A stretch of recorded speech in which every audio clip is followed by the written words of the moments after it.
Pemirsa Dinas Pertanian Kota Denpasar bekerja sama dengan Balai Besar Veteriner Denpasar menggelar surveillance dan monitoring terhadap lalu lintas hewan kambing di sentra pemotong kambing Dusun Manesari, Jalan Maruti, Denpasar. Hal tersebut dilaksanakan guna mengantisipasi risiko penyakit hewan menular strategis di Kota Denpasar.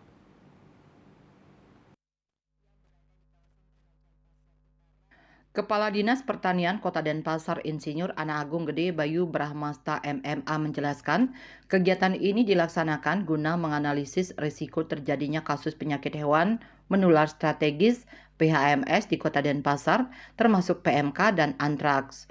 Sehingga surveillance dan monitoring penting dilaksanakan dengan menyasar hewan ternak. Dari monitoring kali ini, ternak kambing yang berasal dari kabupaten di Bali seperti Tabanan, Singaraja, dan Gianyar ini dinyatakan bebas dari PHMS, sehingga secara umum aman untuk dikonsumsi.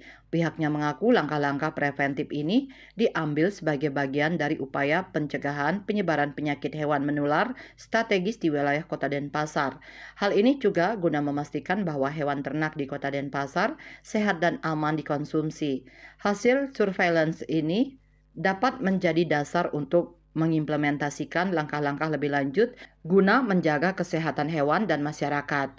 Pihaknya mengimbau seluruh pengusaha ternak untuk selalu memperhatikan kesehatan hewan sehingga aman dikonsumsi masyarakat. Asmara Putra, Bali Pos melaporkan.